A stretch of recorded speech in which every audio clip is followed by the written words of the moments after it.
And now, from beyond our dimension, this is the Jeff Mara Podcast. Here's Jeff. My guest is retired Chief Petty Officer Tony Woody, who during his near-death experience was taken to the throne room of God, and today we're going to learn about it. Tony, thank you for joining me and welcome. A pleasure. Thanks for inviting me. All right, Tony, if you don't mind, let's just start on the day that it happened and go from there. I was stationed in Barbers Point, Hawaii in 1982. Actually, I got there in 81, but this incident happened in 1982. And we were doing what's called a RIMPAC exercises. It happens every 2 years, Rim of the Pacific. That's what that means. It's the largest military exercise on the planet. And it's so big, it takes 2 years to get ready for the next one. And so it was my crew's turn to go out and fly a mission.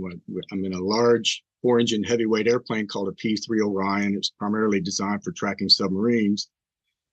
So we were going to go out and do a mission. We had full crew, full everything. We were max allowable takeoff weight, full load of fuel, full everything. And so when we got to altitude, we were climbing out to altitude, and we got to about 10,000 feet. We had a CHIPS light come on number one. It means on the number one engine, which means it's making metal inside the engine somewhere. And the magnet caught it, completed the signal to make the light come on to let us know we got to shut the engine down before we have a catastrophic failure. So we did that. Because we were heavy, we had to dump fuel because you have a max allowable land weight that we were exceeding. So we had to get rid of some fuel. And even still, we had to fly around for probably half an hour, 45 minutes to get down to max allowable land weight. So we don't damage the structural integrity of the airplane if we land too hard. And then because we're heavy, we're coming in a lot faster than normal.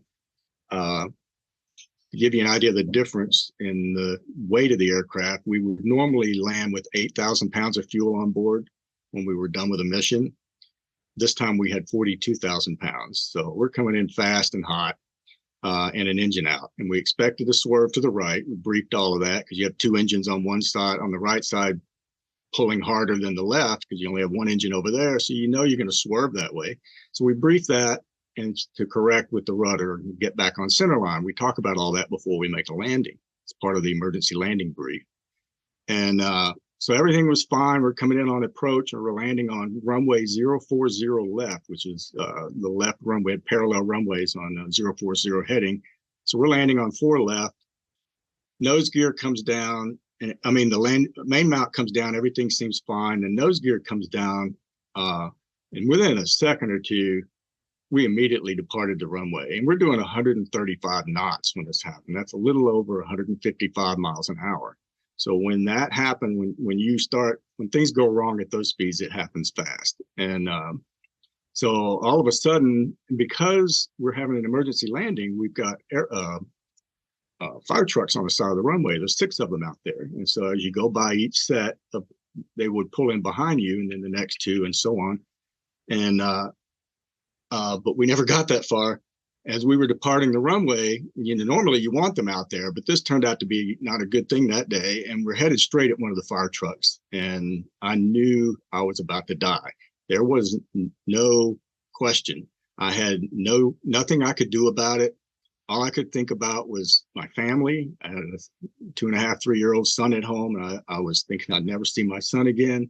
You will not believe how much goes through your mind when you've got seconds left, if that. And the next thing I know, things got really strange at that point, and I didn't understand what was happening to me at all.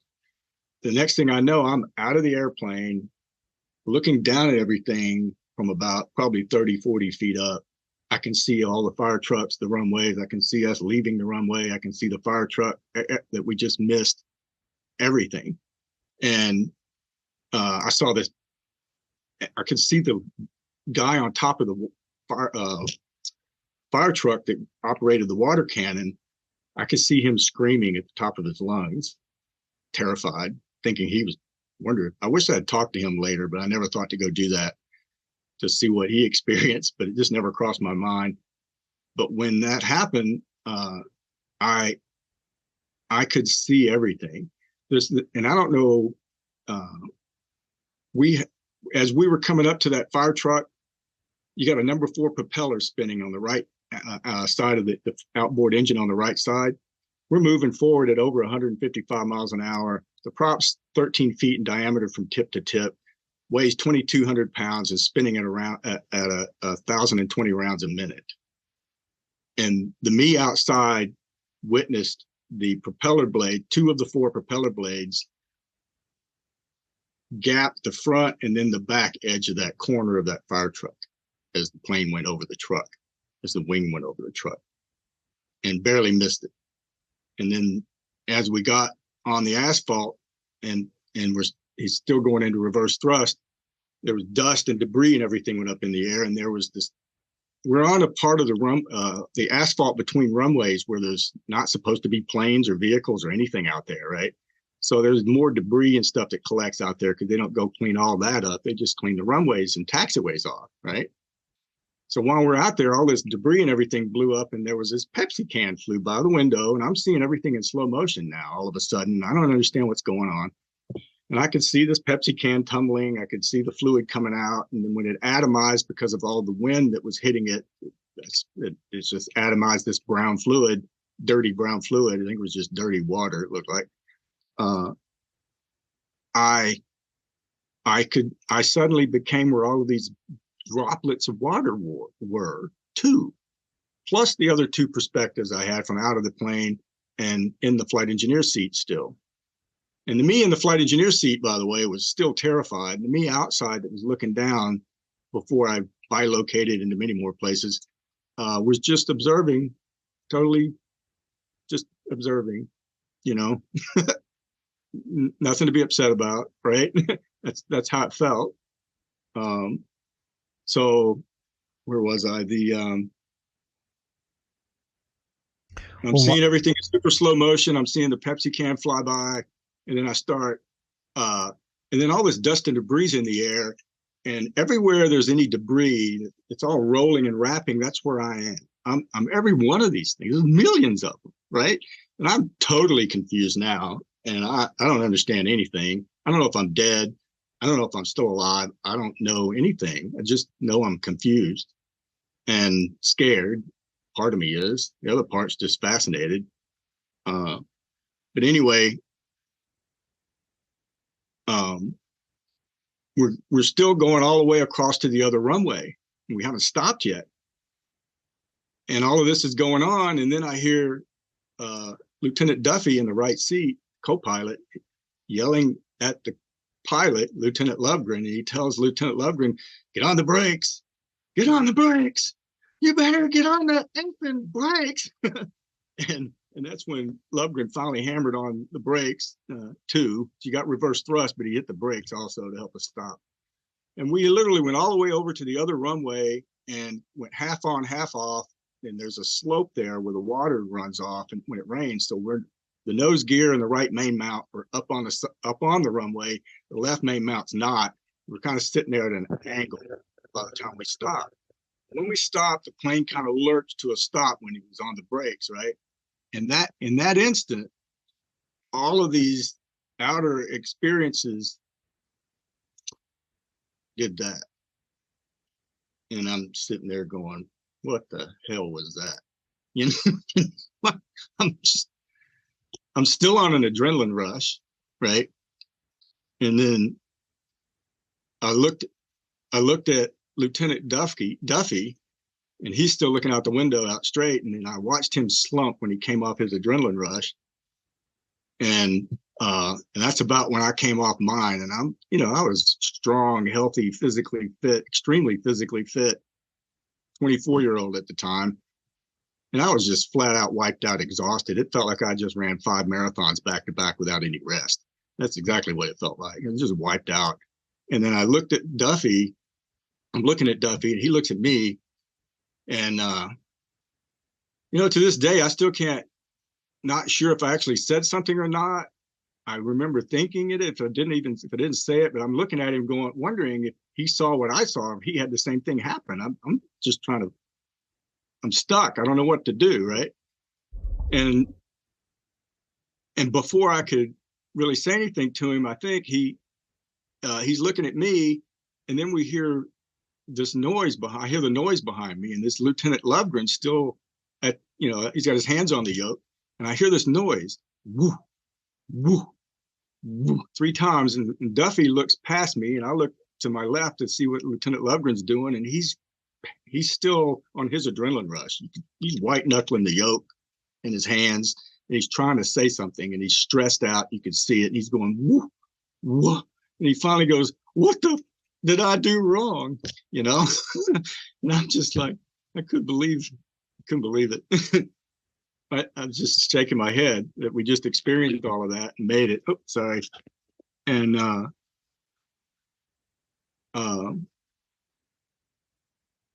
after that, we added power. We figured out nothing was wrong with the airplane. The fire trucks caught up to us and everything. And after a few minutes, we realized the plane was okay. And we literally added power and rolled off and went to the end of the runway and back to the hangar. So I literally used 2 entirely different runways to make one landing and one approach. Don't recommend that. Even if you have the front row seats, you don't want to be doing that. So I had to deal with that after I went home and just trying to understand, right? And then I realized the next morning I'm on the flight schedule again, and turns out the skipper, my commanding officer in that command, VP6 Blue Sharks is where I was at. He took me and the pilot, Lieutenant Lovegren, that made the bad landing out again. And back then they just put you back on the saddle and see if you can ride. Nowadays they take you to a psychiatric evaluation first, and before they let you back out in the airplane. But back then they just put you back in the saddle and see if you could ride. And I had never experienced anything like this. I didn't know anything about post-traumatic stress. That wasn't even a term yet back in 1980s. And but here we are, I make the takeoff, everything's normal. Then we come in for our first approach on the runway on the 4 left, same runway I was coming in on the day before, right? And I start having this panic attack in the seat. The skipper's on my right, and he's a little bit ahead of me, but my job on landing is to lean forward, have my hand on the power lever, one set of them, and in case they call for a wave off, if there's a truck or on the runway or something out there in the way, you're going to go around, and that's my job to set power. So I lean forward instead of sitting up in the chair on approach, and then on short final and get really close, then I would lean in. Usually I couldn't look out anymore. I had to lean in and hide my face from the skipper and not look outside, because my head was not in the game. I shouldn't have been in the air. But I didn't have a choice then. And so I couldn't let the skipper know or see me, because I knew if he saw me, I would never fly again. I just instinctively knew that. And so I had to work my way through it. I already had like 3,500 hours flight time, I think, around that time. So I'm like, Tony, you've done this thousands of times. You got to get your head back in the game and I had to work through it in the plane. After 3 or 4 landings, I was fine, and I never had that problem again. I ended up tacking on another 6,500 flight hours after that. Ended up with over 10,000 flight hours. But that was on a Tuesday. So Monday was the flight where we ran off the runway. Tuesday was the refly. Wednesday, I'm watching a TV show. I know this sounds unrelated, but I know they're connected somehow. I just don't understand how. But I'm watching a television show with my wife called That's Incredible. Back then it came on, and they had a show with a guy on there, and you can still find his video on YouTube. His name is Leslie Lemke, Lemke, I think that's spelled. His mother was telling the story, and she was on the show, where she had had a dream, and she was told by Christ, I think she said Jesus, that she would be offered 3 children for adoption in the future, and she's to take the baby boy that was blind. Well, that happened. And not only did she do that, as he grew up, it became obvious and apparent he had a severe mental brain injuries or something, but he had no cognitive skills beyond that of a newborn, basically, all of his life. He wasn't talking, he wasn't doing any of that. So here he is, a young adult now. She had to lead him around the house and just everything for him, as if he were a baby. So one night she hears music downstairs in the middle of the night, and she thinks somebody left the radio or the TV on. She goes downstairs to turn it off, and here's Leslie sitting at the piano playing gospel music and singing beautifully. And then they introduced him and brought him out there. He didn't talk to anybody, but they sat him down in front of a piano, and then he started playing. And his voice was fantastic. I call it a hauntingly holy voice, and it penetrated my heart. And I knew I was seeing a miracle. I thought I was seeing my first miracle. That's what I thought. I didn't know everything's a miracle back then at 24 years old. I now understand there's nothing that isn't a miracle. But back then I didn't know that. So I'm just grateful for seeing a real miracle. You know, I'd always believed in God, but that to me was proof. And I was going to get the proof later. Didn't know that that very night. So that night I went to bed and just said a simple 10-second little prayer in my head. I'm like, you don't expect anything, right? Just a little prayer in your head. I didn't even say it out loud, you know? So I'm laying in the bed. I wasn't even on my knees. I'm just laying in bed on the pillow. And I just told God how grateful I was for the miracle I was shown today. And then I added the words, careful what you ask for. And Lord, it'd be nice if you could do something like that for me someday. And that, you don't really expect anything out of a little prayer like that, but I threw it out there, right? And went to sleep pretty quickly. Then all of a sudden I didn't know the time till later, but it was probably around 3:30 in the morning. We called it "Oh Dark 30" in the military. I didn't go through a tunnel. I didn't physically die. I didn't do any of that. But all of a sudden it was just boom. I had an instantaneous shift in my location of my consciousness, which was similar to what happened on the Monday before, but very different, because I was taken to the throne room of creation. And all of a sudden I'm staring at this liquid, molten, golden white living light of the lotus flower flame of God's immortal love unfolding and pouring out into the whole universe and blasting through me, filling me up with love. And I was dumbfounded. I had no idea love could be like that. I clearly knew I was in the presence of my creator, because you can't not know that when you're there. And everything that was of God's essence was blasting through me and making me one with it. And I said 3 words. I said, oh my goodness. The instant I said the word goodness, divine goodness exploded within me, just ripped through everything of me that exists of me on an infinite scale. And all of these were emotions coming from God's heart, expressing to me what God felt about me, for me. And I was so precious to God. I knew my best analogy about how precious all of us are to God as an individual is that this is the best analogy I've been able to come up with. Imagine it's the end of the life of the entire history of the universe. And I was being loved, held, and cradled by every mother in every galaxy, in every time that ever existed, all at once. And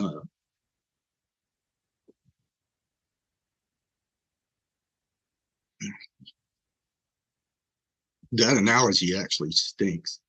It doesn't come close at all, and it never will. I could talk like that billions and billions and billions of years nonstop, 24/7, and I still won't even scratch the surface of the truth of God's love and what it's like. That's the best I can do. And so the next thing I remember, I see these like hands, the back of hands or something. I see hand, not the back, but I can see hands up, kind of like you would raise your hands up, right? I see these hands up there to the side in my peripheral vision. I'm looking at the light. It was, all I wanted to do was go deeper in the light. I couldn't think about my wife or my son, none of that. You're just overwhelmed with it so much that nothing else can come into your mind.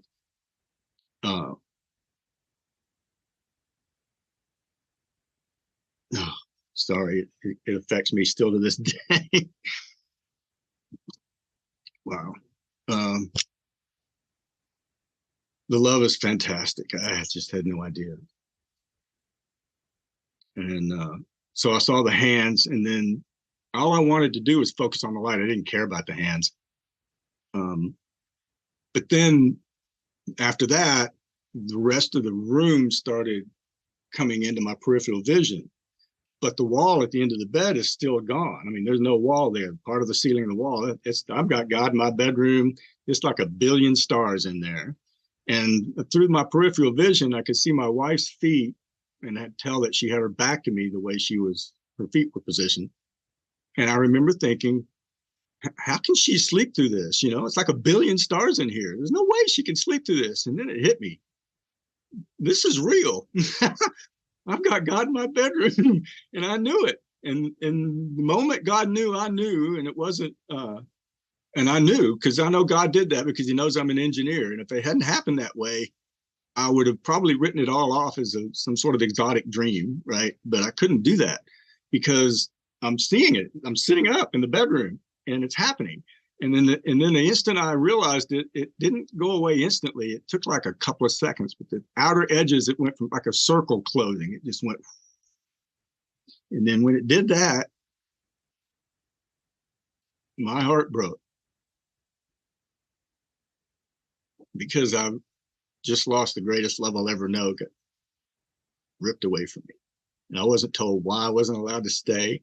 I wasn't told why that happened to me. I wasn't told any of that. I wasn't told anything.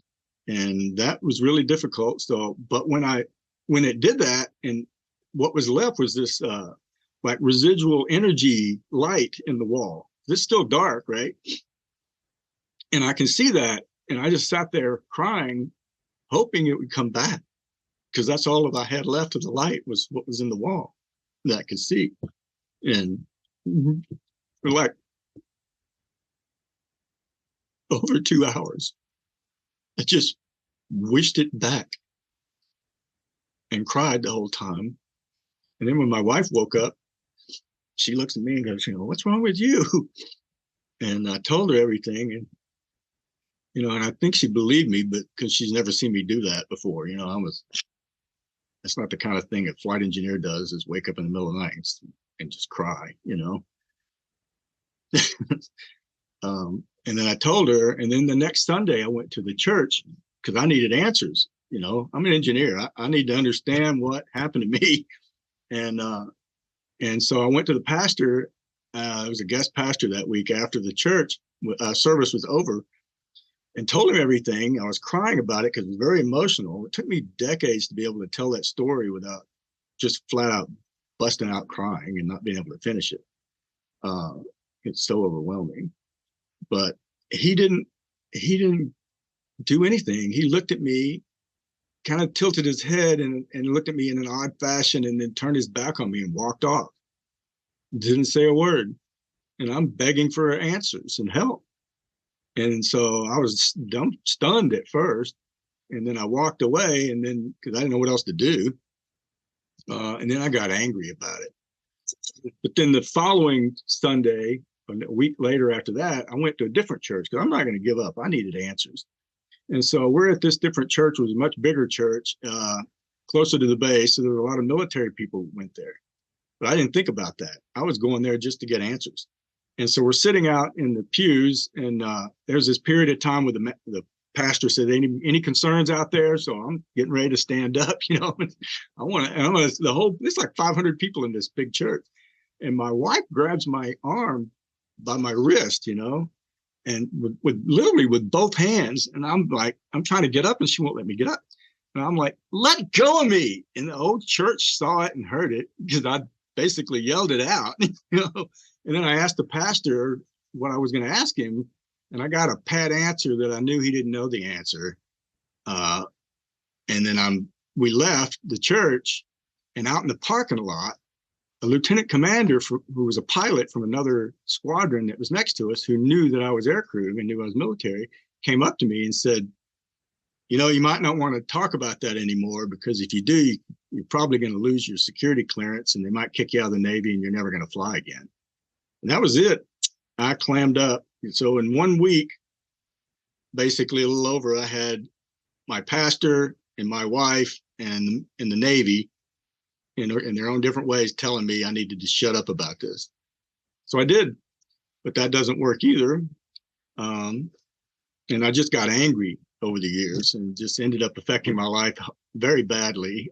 Ended up in divorce. It's not uncommon that people that have spiritual experiences end up with a divorce or other problems, which I had as well. But I had to work through all of that basically on my own. And so it was about over 20 years before I really talked about it again. The first time I talked about it was I was asked to speak at an event down in Virginia Beach. And that's when I started.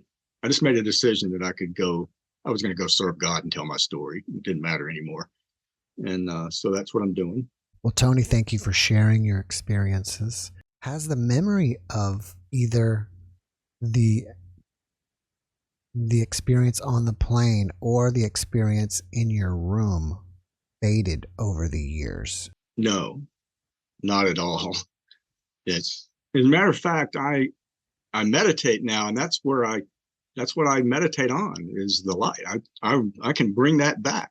I can feel the energy go through me again. As a matter of fact, I still have spiritual things happening to me, not just me, but other people around me. And this all started again, having things happen to me after I started. A lady got in touch with me named Lilia, and she asked me if I had ever heard of Saint Germain, Germain, and I had not.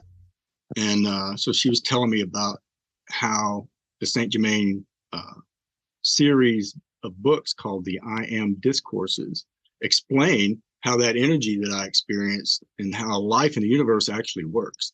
So I started looking at these books, and it says in the beginning, it says, if you practice these principles in these books, they will prove themselves to you. And they did. And I'm gonna prove that to you with my cell phone. And I've sent you this information already, and you can put it in later, but I want to explain what happened. This happened in 2018. I'm getting a massage from my massage therapist, and I'm telling her about these books. And I'm very excited because I'd found a passage in one of the books that explained, well,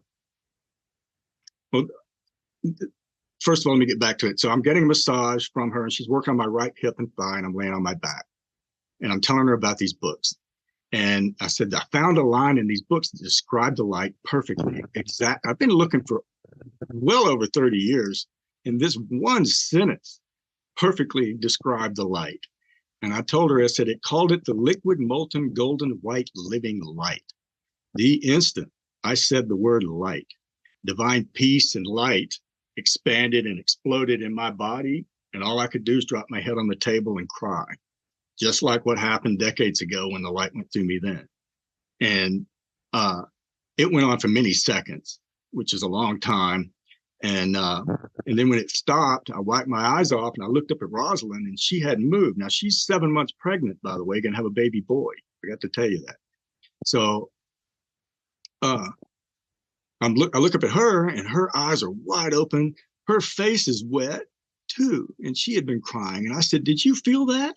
And she goes, "Uh-huh." And Noah did too. A few days later, I found a passage in the books that I study, the I Am Discourses, the Saint Germain series, that perfectly described what happened to us. And I sent it to her. And then this is a year and a half or so later, I'm trying to find it again. I got too many pictures on my phone, right? I couldn't find it. And I texted her and I asked her for it. And this is what I said. This is on July 9th, 2020. Hi, Rosalind. This is about a year and a half after we had our experience. Hi, Rosalind. Do you remember that picture of a page of information I texted you a long while back describing what happened to me, you, and Noah when the infinite power of divine peace blasted through all three of us the last time I got a massage from you? I mean, how more specific can I get, right? And I said, please let me know, blah, blah, blah. Hope you're doing well. My eternal friend in the light, God bless you and your family. Before she could respond, I found it. And she responded, I don't know if you can see that. She responds with a heart emoji to it.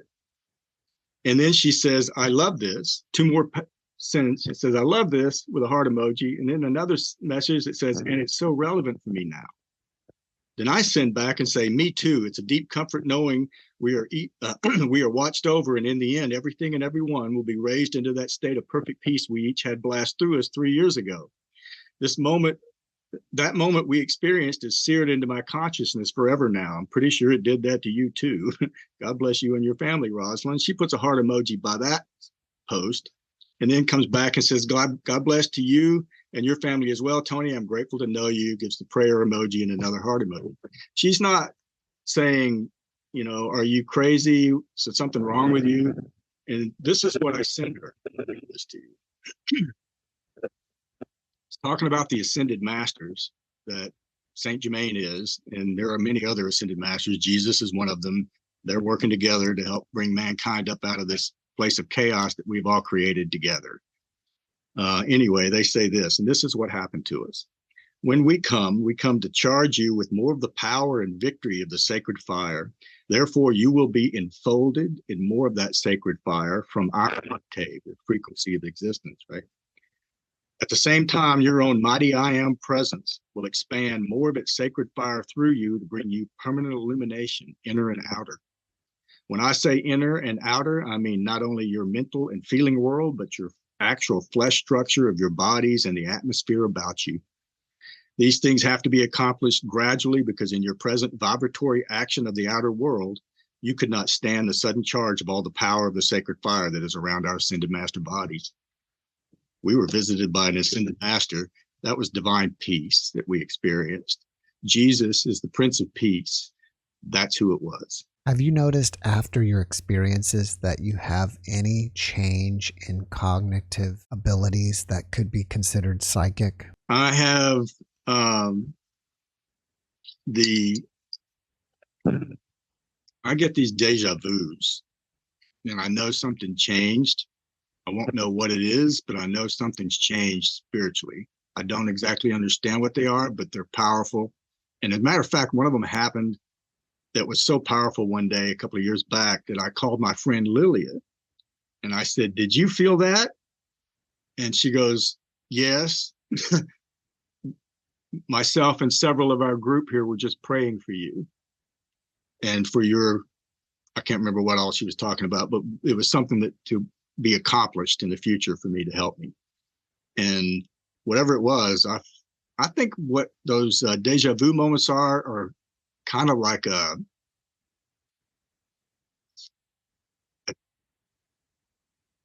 a pathway down a certain time path just got established, and then there's no choices anymore. It's like going there, and it's, you don't hear a clap, but it's like it's a shock. You can feel it in your body. You know something changed. Everything changed, although it all looks the same. I don't even know how to put that in words, but so I have those things happen. I can sense when I'm supposed to talk to somebody and when I'm not, as far as about spiritual matters, or who would be receptive. I just can sense that now. As a matter of fact, just 2 days ago, I went in to go at the Seacoast Float to get a float. We float on the salt water, right? And there was this young girl there working there. I'd never met her before. And as soon as we looked at each other, I knew something was supposed to happen. And then later she starts talking to me, and turns out she's got abilities. And she was telling me about where she was able to put her hands on someone, and that freaked them out because all of a sudden they had a blast of light in their vision, and they jumped up off the table. What'd you do to me? You know? And so all she said, all I was doing was putting my hands on them and saying in my mind, Jesus be with you, Jesus be with you, Jesus be with you, over and over and over again. So I want to go talk to her some more. I still think there's something she and I are supposed to talk about or do, or I don't know yet, but there's something going on there. I'm going to go find out. Yeah. When you had the experience in your bedroom, do you feel like in that space that opened up to you, is it more real than what we are living in now? Oh yeah, there's nothing here that's that dynamically real. uh, it's just so different.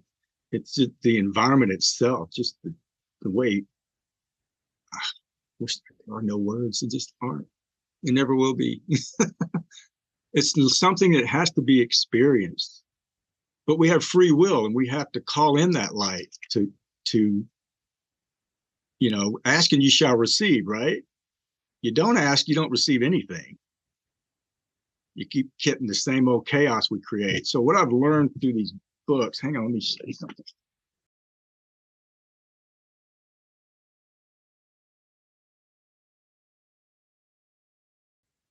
That's how the energy comes to us.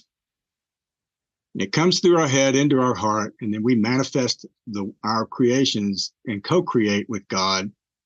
But what we do is we allow our discordant thoughts to get in the way, and we requalify that perfect energy that if we would just get out of the way, it would manifest perfection for us right before our very eyes. I know perfection exists because I experienced it. I was there. So I flat out know perfection is possible. It's just a matter of getting there and staying there. And these books teach how to do that through decrees that are purposely designed to call in the light. The more light you bring in, the more your crystal cup gets filled up. And when your cup runneth over, that's all of our destinies. Is we are all going to be raised up into and become ascended masters. It doesn't mean you're a master of, it means you're a master of the forces of the universe that God allows us to use. And once we earn the right to use it, with great power comes great responsibility. We're not going to be given that responsibility till we're ready for it. But it's each one of our own individual choices to do that and to draw in the light. And the best way I've ever found to do it is with these books and these decrees. Just by far. I tell you what, Jeff, for over 30 years, I went through religion after religion after religion, trying to find answers, dozens of them. Many of them had the same standards of the principles that matched with some of the standards that I experienced in the light. I knew the standard because I was there. So I knew what I was looking for. I just didn't know what it was going to look like when I found it. But it found me, basically, when Lilia contacted me. I still don't know how she got my email address and asked me to call her. I'm glad I did. So that was decades of seeking. And as soon as I would find any man-made agenda in any of these books, I would put it away. So that's it. Half a lie is a total lie, right? So I didn't want to look at that anymore. And sorry about that. So I kept seeking. And then when I got these books and had these experiences happen to me, and I instantly knew by reading some of the lines, like the Great Silent Chamber was another description of the throne room of creation. I instantly understood what that meant. No book anywhere ever that I'd ever read had used those words ever, the Great Silent Chamber. But I immediately understood it because when I was there, I don't know if you meditate, you probably do, but when you meditate, you think you're in a perfectly quiet environment. Is it perfectly quiet? Really? Do you hear your heartbeat? Do you hear your own breathing? You're going to hear something. Not there. It was absolute, total quiet. No sound whatsoever. That's God's peace, and it's never going to be interrupted by man's chaotic experiences or thoughts. So, that's the state that I was looking for, and that was the answers I was looking for. And when I found these books and they described it those ways, that's it. I'm done seeking, and I've been studying these books now for a little over 8 years, and I don't seek anymore. There's your answer. While you were in the throne room with God, do you also feel like you were being healed as well? There was no healing necessary. I was one with everything. So I was in a state of perfection. My consciousness, I felt like I had a body, but I never saw a part of my body. You know what I mean? I felt like me, other than all the other energy that was going through. I was still me. but I didn't feel like I needed healing. I was already perfected. I don't know how to put it in words other than that. There's no healing necessary when you're in the light, because the light compels everything to be as of itself. It compels perfection, and nothing can resist that ever. So there's no healing necessary in the throne room of creation. Everything's been perfected. But then I got sent back, and then now I'm not. So I want to be able to hold that place. I couldn't hold it and stay there, and but I'm working on it. I'm going back. I was home, by the way. I knew I was home. It felt like home. I knew I'd been there before. I knew that was home. Just knew it. So after all your searching religiously and possibly spiritually, where are you now, and what religious and or spiritual principles do you live by? It's the many different aspects to that, and they're explained in the Saint Germain series I Am Discourses books. That you can get them at Saint Germain Press, saintgermainpress.com. Germain is Germain. There's no E on the end of it. So saintgermainpress.com, and then look for the books and look for the Saint Germain series, and you'll find it. There's 20 of those books. The first 3 books explain how the rest of them and how they all came into being and what they're teaching. So it's not that simple of an answer, you know. And when I was there, though, there's no space or time. I don't even know how to explain that either. But here it takes time. You know, we have to spend the time and effort to go seek and learn and grow. But I've not had a need to go seek for anything else. Since your experience, have you ever received downloads of information? Unless you consider that blast through me and my massage therapist that day, that could have been a download. That's what it felt like. Something changed in my body at that point. I mean, it went through my whole body. Talking about enfolded in the light, it was every cell in my body, and my consciousness was overwhelmed with that. So whatever God was doing, he changed something in me for whatever purposes. I guess I'll find out later when I go home. But mainly because he loves me. and he literally picked the moment that I said the word light, right? So start studying and learning about light. It's all about light and the properties of light. Light is not just light. It's an intelligent substance. It's the most intelligent substance in existence. When I was in the throne room of creation, I experienced this infinite power that was perfectly balanced under absolute control. Infinite wisdom and intelligence, they're one and the same, because you can't have one without the other. And infinite unconditional love, all being expressed on a cosmic scale. And that's our destiny. And then someday we will be able to aid and assist all the other humans that are still left behind here that are trying to find their way home. Because I'm getting off that wheel of life, not doing this over and over and over again. So that's what happens every time we don't punch our way through and get back home and stay there. We have to do this over and over and over again, start over and relearn again. I'm not doing that. I can do more help for mankind up there, sending the power that I experienced down to them to help them come home than I can here. But while I'm here, I'm going to tell my story and hope people listen. That's what I'm doing. Since you experienced the love that we're all searching for, how do you, in your earthly life, not compare earthly relationships to that type of love and lower your expectations of earthly love? I don't know that I lower my expectations. It's probably that I accept the limitations of being here. There are no limitations in the light. None. It's literally magic. I don't even know any other word to call it. The magic presence. It's it's real. I just read to you on my cell phone, and you're going to put that data up later proving that. That's the most tangible evidence most people are going to be able to see that God really is acting overtly in my life and people around me. And that's what these books teach.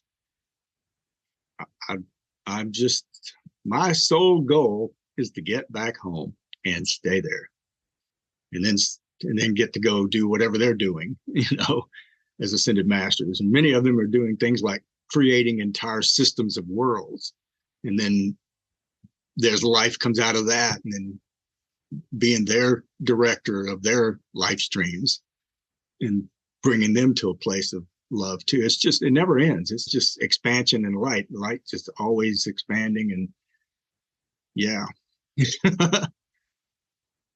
How do you explain infinity, Do you feel that since your consciousness was taken out of your body, that fundamentally changed something within you where you are able to contact the light easier than the rest of us? I don't know about the rest of you, but I know I can. It's a whole lot easier than before that.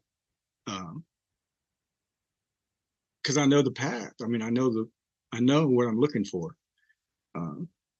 And I've been there. So all I have to do is visualize it again. It's about our consciousness, right? This is literally all about our consciousness level, and where the frequency of our consciousness is determines the world we exist in. So, and we're here. This whole place is a school for love lessons. That's what it is. And we're here, to learn how to love unconditionally like the light does. And then we can be there forever in that mode of pure love.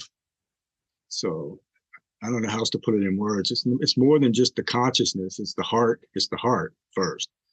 Our consciousness and our emotions together are powerful manifestors, especially the emotions. That's what I've had to learn to do, is to, be better at controlling my emotions, and just, there's nothing to fear really. So once I learned that, I was able to just push everything bad that ever happened away from me and say, no, none of that really happened, because this is all an illusion. So I have nothing to be angry about. I have nothing to be upset about. Everything's fine. So that's how I choose to view things. No matter what I'm going through, it's fine, because it's what my life stream needs and is being brought to me to bring me my love lessons. And I need to be aware of what lesson am I trying to learn here? What lesson's being brought to me, so that I can get past it and go for the next one, I guess. Until one day we blossom and just, I know what the beginnings of ascension feels like. My goal is to ascend without ever going through that thing called death again. That's a possibility. That was happening to me and my massage therapist and our unborn baby. So if God wants to finish that and boom, turn me into an ascended master without ever passing through death again, that can happen. Yes, sir. It would be fascinating to catch up with her and see if her baby now, what type of, life he's living. 4 years old. And has he had any special things happen to him during his lifetime since that experience? He's only 4 right now, so you can't really probably articulate that yet. Yeah.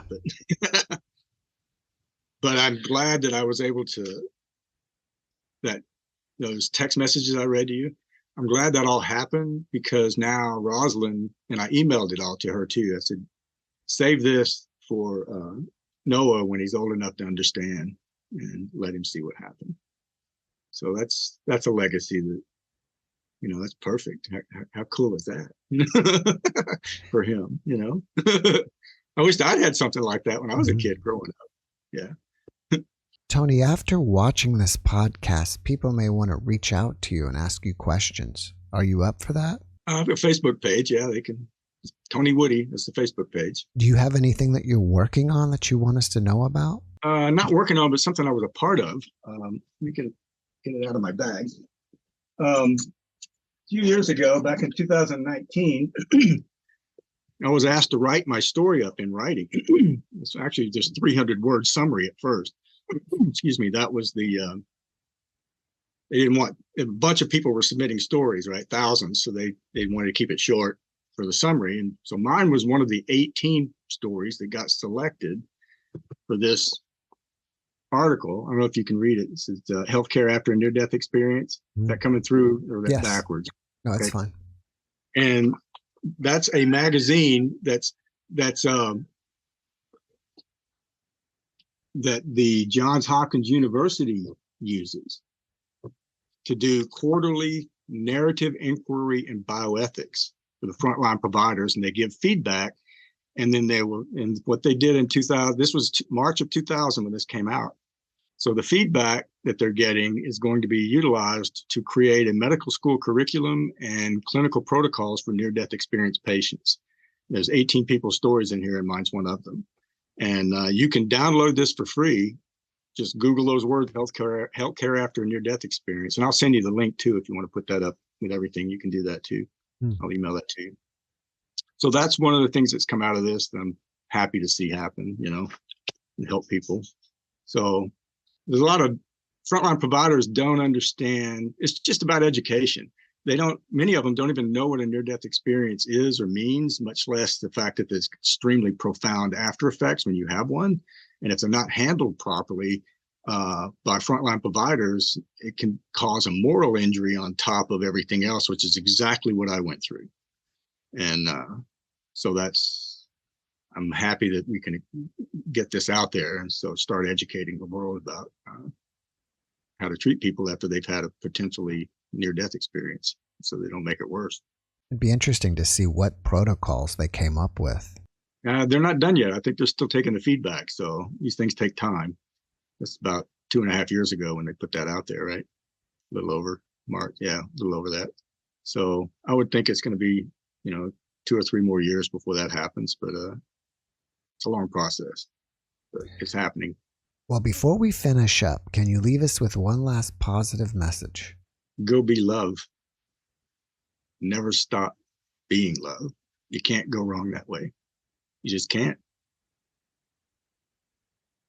It's that simple. It really is. Just go be love. Tony, thank you for that message, and thank you again for being my guest. My pleasure. Thanks. God bless. God bless God you. bless everyone. Thanks for watching the Jeff Mara podcast. I really appreciate you. Another way to show support is through YouTube memberships. And if you do, there are loyalty badges and other perks depending on your level of membership. All you need to do is click the join button underneath the video to find out more. Thank you for your support.